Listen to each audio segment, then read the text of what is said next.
I saved $50,000 in 2 years on a $40,000 salary.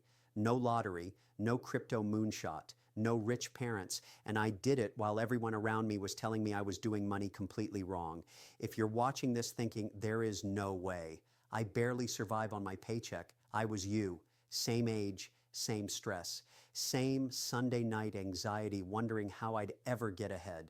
Today, I'm going to show you the exact method I used, but more importantly, I'm going to expose 5 pieces of financial advice we were all taught that are quietly keeping millennials broke.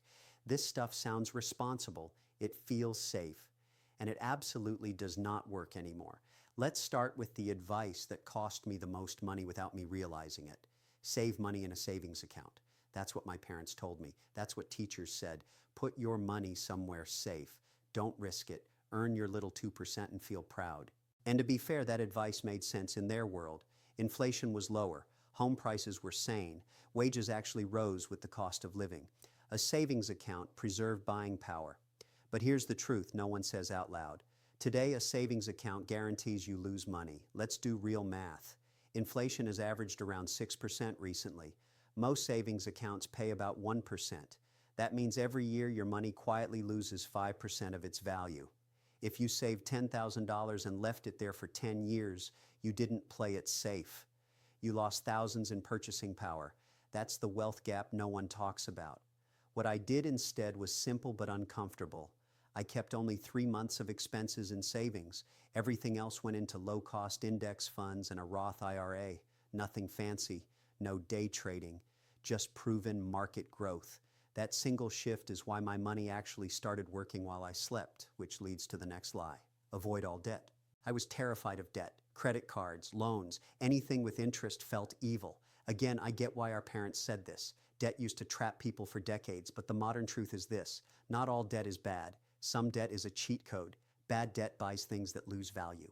Clothes, gadgets, random Amazon stuff you don't remember buying.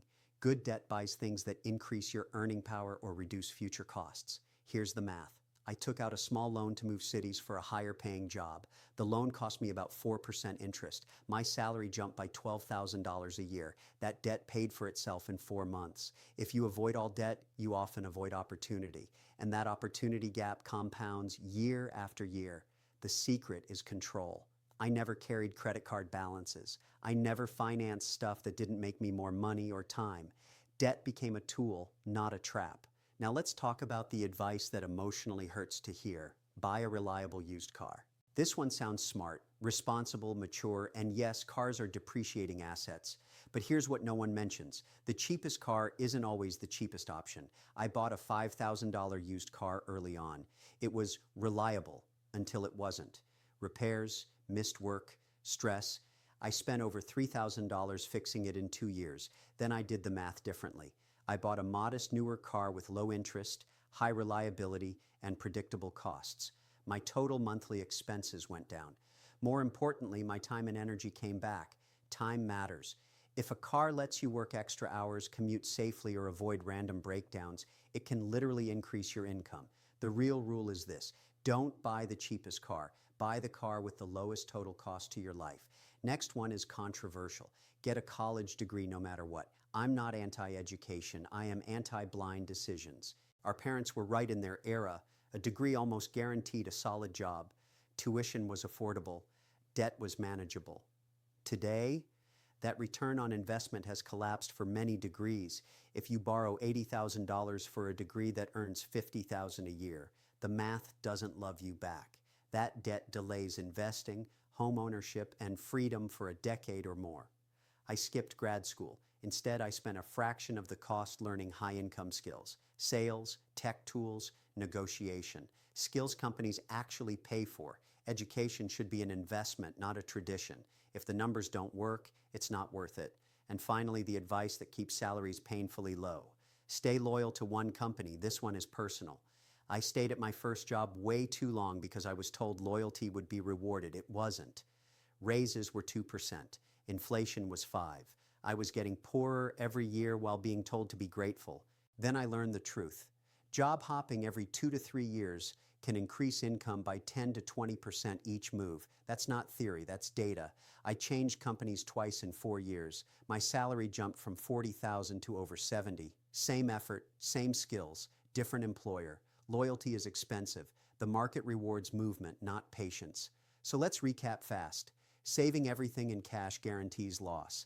Avoiding all debt blocks opportunity. Buying the cheapest car can cost the most. Degrees without ROI are financial anchors, and company loyalty rarely pays. Here's what you can do today. First, check where your money is actually sitting. If it's all in savings, you're falling behind. Second, calculate ROI before any big decision. Car, degree, move, numbers don't lie. Third, price your skills on the open market. If you haven't interviewed in 2 years, you're underpaid. Now I want to hear from you. Which of these 5 pieces of advice did you grow up believing? Or which one are you still struggling to let go of? If this video saved you years of financial stress, hit subscribe. I break down money without the fluff, without the guilt, and without pretending it's easy. Next video, I'll show you exactly how I budgeted on a low income without feeling broke or miserable. That method alone freed up over $1,000 a month. This is the truth about money no one taught us. And once you see it, you can't unsee it.